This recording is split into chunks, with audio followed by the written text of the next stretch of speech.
Welcome to the Murphy, Sam, and Jodi After the Show podcast. Here we are in January, and I know we've said it's the no pressure New Year. So how about a real no pressure personal question from our house? Let's just settle this now, Murphy. So I took the garbage out last night and cleaned out the refrigerator. Yeah, well, it's a good time. I'm glad you finally started doing that. No, all these years. I'm kidding. I do it plenty. No, I appreciate that. You didn't have to do that. That's my gig. That's my thing. It's your gig, but you were busy and you were working out and you were gone. And I didn't want you to come home after a long day to that when I could do it easily. Is Murphy's gig the taking the garbage out or cleaning the fridge or both? Just taking the garbage out. Now, if he cleans the refrigerator out, look out, because he throws away stuff I just buy. Yeah, that's the reason I'm not allowed to really, clear the fridge, because it's true. I'll pitch things unknowingly that were really supposed to be re-eaten or something like that. Yeah, leftovers. What's ironic about that is he doesn't see leftovers. He'll have a filet.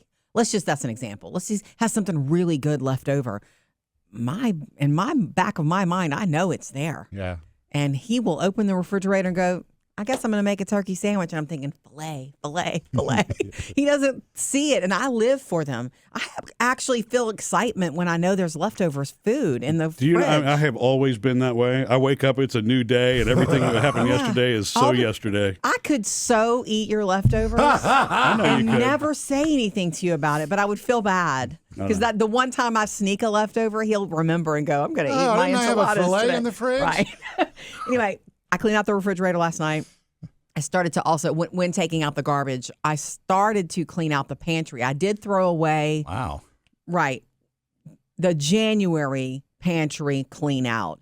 Murphy and I had a soul-to-soul conversation the other day about diet. He wants to start watching it again, and he does better when I also watch it because I kind of am the lead for food at the house. Yeah, I figured, a team effort's going to be a better chance at it. I mean, I got really sloppy over the holidays. Actually, probably from October forward, from the moment that there was Halloween candy through Thanksgiving and Christmas, it's just like, okay, we got to dial this back. Okay, but do you really mean it? Yeah. Because when I open up that drawer, there is that one drawer that has all the snacks in it. In fact, all the snacks are in a container. I've organized the pantry. So all the snacks go in that container, and it is loaded up with even Christmas snacks, like things that you got. Well, Taylor gave me some Dubai chocolate, which I took a bite of, but it's not as much. I'm not as into it as he is. I enjoyed it for a few days. I know, but there's still some left. Should I pitch it? Yes or no? This is the point of the podcast. Dubai chocolate's kind of expensive. I wouldn't pitch that. Well, I think it's a knockoff because it says, it doesn't say Dubai-like. It says Dubai style. Like Dubai-style chocolate is what it says. Okay. So that's a maybe. Because you said, let's just get rid of the junk. So that's what I was about to do. I did throw away some cotton candy. Remember? That was a gift from Phoebe. What? Yeah. I didn't taste it yet. That was one of my gifts from Phoebe, our daughter, youngest daughter. I'm so sorry, children. This is fun to hear the stuff in your pantry. I'm sorry. You buy chocolate and cotton candy. It was a specialty flavor, too, that I was looking forward to trying. Okay. I'm going to find out from her, and then I'll buy you some. No, you don't have to buy it again. I'm really not a bad mother. I'm trying to be a good wife. Yeah, I know. You said you want this. So you also got a bag of those little square... Is it the Ghirardelli? Yeah, your mom gave me those. The assortment of all the different flavors. Yeah, well, don't throw them away. Give them to somebody. I mean, let somebody. Sam? Our kids, Sam, whomever. Okay, I don't care. Every time I try to give them them stuff, you know what Phoebe says to me? I'm trying to eat a little bit better. Yeah. It's like, okay, well, the whole thing is, and Sam, just so you know, the rule here is 0 snacks, 0 candy. It's not going to be in the house at all. No cookies, no candy, no chips, no nothing. If it's going to be no chips is hard. Because we're going to have popcorn though. Well, yeah, but popcorn's fine and nuts. This in moderation are fine. Mm-hmm. But everything I was reading about that, because for me, it's belly fat. And I'm sorry, I know that you're not finished describing what we're you're not finished with the pantry. Great. But, let's move on to belly fat. But on a guy, it's very difficult to get rid of. Yeah. And the single biggest culprits of that and the single easiest way to, now you have to do things in combo with it, but what's the saying? You can't exercise your way out of a bad diet. That is can't. that is the law. You know, right? You cannot you exercise. can walk every single day if you want to, but if you've got chips and you've got cookies and you've got candy in your diet every single day, then you're not going to lose, that. And it's what I was reading about it. I didn't know this either, and I'm sure every nutritionist knows this, but the belly on a guy anyway is usually the last fat to disappear. The body biologically is designed to store fat there first, for starvation, and then it goes everywhere else. So that's one reason it's the most difficult to to get rid of. So anyway, the goal is it's the processed snacks, candy, all that. Doesn't mean I won't ever enjoy it again, but now, because when I create that habit, I've done it before without a problem. I'm sure. I'm going to be and I all did right. grocery shop, and I bought Greek yogurt, which I love and eat. I bought pickles. I bought some, good grabbable snacks. But when I was cleaning out, I thought, okay, here's the problem. I know I'm not going to eat the chocolate. I'm not going to eat the Ghirardelli. Right. I surely wasn't going to eat the cotton candy. So there are other things. You got some cheese straws for Christmas also. Oh, yeah, that's fine. I've enjoyed them. Those were Okay. great while they Okay. lasted. Those were also prepackaged, and, We have a you're not bag. talking about the ones that Mimi made for us. Those No, were those good. were gone. We ate all those. Yeah, our neighbor made those. We also have a pretty significant size bag of cheese curls left. They're that's like cheese puffs. the Annie's ones. Oh, yeah, those need they to go are to a so friend or good. something. They're delicious. Sam, but- would you like those? I've never had those. Oh, you wouldn't forget them. They're that good. And, okay. I like a salty snack. Salty snacks are a thing for me, too. I Yeah. just tend to not overeat them. If I eat them, I'll eat a little bit and I'll be like, okay, I cheated and I sinned for the day and I can stop. I know you're going to do this as a team effort, but there's none of the stuff that you want to keep just to you still like munching on the cheese curls yourself? I can do without them. I can live without them. Okay. Yeah, that's the whole thing about it. Honestly, the last time that I lost significant weight and was really comfortable with myself was around 2018. So it's been 7 years. That's when I was dieting hard. Yeah, exactly. Well, and you see, we did it together. And You once did it's it not in the house, piggyback. you don't miss it. I know, Sam, you're a guy your grocery list standard is going to be there's going to be cookies, there's going to be candy. Yeah. You've got your stuff in Food the dude. pantry. We were all raised that way. Oh, yeah. So it's a habit. It's not a necessity. Right. And the thing is, if it's there, you're going to want it. If it's not there, you'd be surprised. You don't miss it. And it's the only way. It's the He only way. disagrees. No, I totally agree. I've done it before. I'm sorry. Not as drastic as this, Yeah. but there are times it's like, you know what? I'm not buying anything for the next few weeks. Nice. And the first few times you go, oh man, I don't have chips. Oh man, I don't have cook. But then it's like And you live without it. you move Yeah. on. Yeah, but you can substitute other things for it. I mean, there really are things that you can, snack on. That's the whole thing, is try not to do the deprivation part.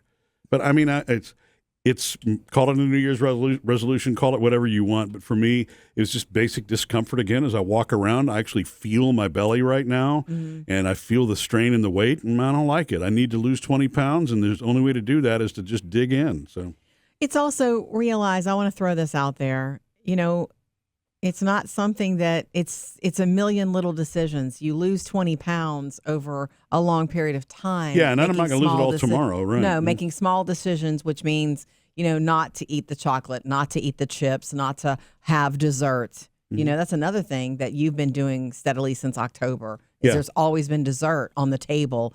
And I say on the table, just, if a server will come up and say, would you like some dessert? I'm like, I'm good. And Murphy's like, well, what do you have? yeah, right. And so just changing those little things slowly, that if you really do change it, it's a million little decisions you make. It's Yeah. the long game, Well, is that's what I'm saying. and that's the same reason it easily sneaks back into your diet. Of course. Because when I was maintaining, which I really did very well on for a while, I got used to smaller portions, and I was still eating a lot of the things that I wanted to. My mantra at that point, because I do love desserts, is that if you and I were going to go eat, if I was going to have some sort of a sweet treat or an appetizer or something like that, it was going to be something that didn't come out of a bag that was pre-processed. That was really my rule. I would rather have a restaurant-made dessert instead of a candy bar. And when I say I would rather have it, I still wanted the candy bar, but right. But yeah. but if I was going to make a choice to, it was with something that it's not like I'm going to go back to that restaurant every day and get that dessert every single day. But every little day, it's like, one little thing of chips becomes the next thing, or the one serving becomes two servings on one plate, or it's creep, I guess is what they call that. And I that's guess what gets me every time. Right. You're either in it or you're not. Yes. I remember when you were sort of dieting, Sam, and you couldn't stop. When Sam is in a routine, you are military. And so I remember you're like, I can't stop counting food. And I'm like, well, just stop. Have something. And you're like, no, it's not within the points. Well, because it was working. And it was like, once I saw the proof, I'm a proof person. If it's like, okay, this really does work, so I'm gonna keep at it. And also, going back to one of the first things you said, I did that with a spouse. Oh. It was a team effort. Yeah. And there was always somebody, if you wanted to cheat today, they didn't, okay, you got in line. Sure. Or if I didn't want to do something and they did, come on, we're together. Right. All right, good. It would walk together, we'd eat together, all that stuff. Yeah. Well, okay. But now I'm alone, so. Then you get to make all the decisions. Look at the positive side of it, okay? Nobody can, dangle a bag of chips in front of you. But I'm happy to help you. I do realize that it's your responsibility, not mine. I can't keep you away from the convenience stores. Oh, I know. How many times have I yeah. gotten into Murphy's car in the passenger seat and it's like, oh, there's an empty bag of chips here. And, you've had a little treat for yourself, and I don't care. I don't judge. Sometimes when you get gas, you associate that with a bag of Munchos. Sure. But anyway. We all like to snack. All right. I'm gonna have to curb We all that like one. to snack. I'm happy to help you, and the reason I am is because I know you sincerely mean this, and I know it's something that you struggle with. It's so human. We all do. But I also understand our setup, our situation, our marriage is a very balanced place. Murphy handles the business. I haven't had to do taxes in years.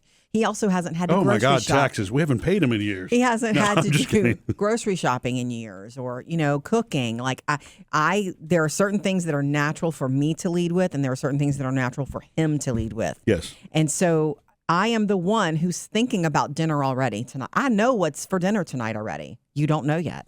No. But since I'm making those calls, I'm glad that you need to be honest with me about I need to stop the junk. So what you're going to have tonight is very lean. We're going to have vegetables and lean meats. Yeah. That's it, dude. Well, It'll be delicious. Well, everything we've had, that soup that you made with the ground beef and pork and all that, it's good. It's really Cabbage soup. Yeah, I'm not Beef and cabbage I'm not soup. going to starve myself. I'm not going on to some sort of a trendy diet. It's literally just decisions. It's carb reduction and decisions, and I know I can do that, and I've done it before. And I also am not going into it thinking that it's permanent. It's just going to be today. I mean, you have to start somewhere with it. But the other things, honestly, are when I was sick over Christmas, being type 1 diabetic, which I do have under tight control most of the time. I do really. It takes me longer to heal from everything anyway.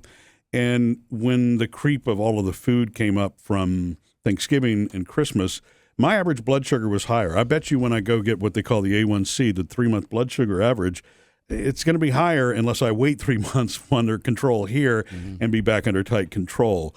And I don't like that. When I see my pump readers, the meters going over 200, and it's happening every day. And the telltale sign for me, it's like having a gas tank. You're gonna be alerted when you're about to run out of gas, and you know that you have to refill your tank. Well, that's what an insulin cartridge is. And over Christmas, over our vacation break, I was changing that cartridge every day. Oh. Which means using a lot of I was insulin. using 300 units of insulin every day, which is about twice the amount that I normally, my body needs. But is that because of the eating or because of the sickness? Oh, okay. No, that's because because of of the the eating. eating. Yeah, absolutely. It's like me having a fuel gauge, and I try to see the positives in dealing with type 1 diabetes, and that's one of them. It keeps you honest. If you're truly concerned about tight control, then you actually are paying attention to the amount of insulin you're giving yourself, because in a person that doesn't have diabetes, the more you eat, the more insulin your body's producing. It's just that's the way it is. Your body's doing it for you. He's having to do it and Right. think about it. So if there is a blessing there. Right. You know more about what happens when you put a piece of food in your mouth than most people. So that alert is what hit me again. And it's other, I say goofy things, but maybe they're not goofy at all. I just was thinking about my parents a lot over the holidays, and thinking about our daughters growing up, Jodi, and all that. It's a refocus back on priorities again, instead of getting lost so much in work or whatever in routine, because the junk food stuff was as much convenience, or is as much convenience as it is, and I'm a snacky kind of person. I love it. I think we all are. Yeah. I'm good most of the time. I eat really, I think I put thought into what I eat, what I put into my mouth. But you're probably one of the only people that really knows this, Murphy, that every once in a while, I'm just dying for some drive-through fries. Mm-hmm. And I'll go get the kids' meal or whatever and give you the nuggets, and I'll eat a few of the fries. And then I'm, good. It's what you do most of the time. But I'm really trying, you said no pressure New Year. I really am going into this without the pressure side of it. Good. I want to actually enjoy it. It doesn't matter to me what 1 week from now or 3 months from now looks like or whatever. I'm just, I'm focused on it right now. I feel like we got a little bit of a groove going. I'm glad that you pitched. So I guess back to the pantry. What else got thrown away? I didn't. That's why I'm doing this podcast with you. I want you to check boxes of what can I throw away. I won't throw away the Ghirardelli. You could freeze it. Keep it. I have a suggestion for you. Yes. And it's not give it to me. And I've done this before, too. If I've got stuff that it's like, I'm never going to do this in the house, I'm never going to finish this, you bring it to work. Right. Put it out there in the kitchen. In a bowl or just by itself. It'll go. Put a lump of Ghirardelli chocolate out there. It'll go. People will pick at it and it'll disappear. Yeah. And it won't go to waste. True. Nice. Good point. And you could see the good being given into the world. Yeah. And Murphy going, "That's my candy. You're was eating my mine." candy." So when you did all that purging, you really only threw away one thing, which was the gift Phoebe gave me. Cotton I candy. threw away something else. I can't remember. It was a bag of something that I threw away. Oh, sorry. Oh, not the Christmas sugar cookies. Yes. Oh, You said you want to work on your belly. Christmas sugar cookies don't fit into that. I guess, yeah. They're gone. Oh, okay. I'm sorry. Gotta wait a whole nother year. Missed any part of the show? Get it all on the Murphy, Sam, and Jodi podcast.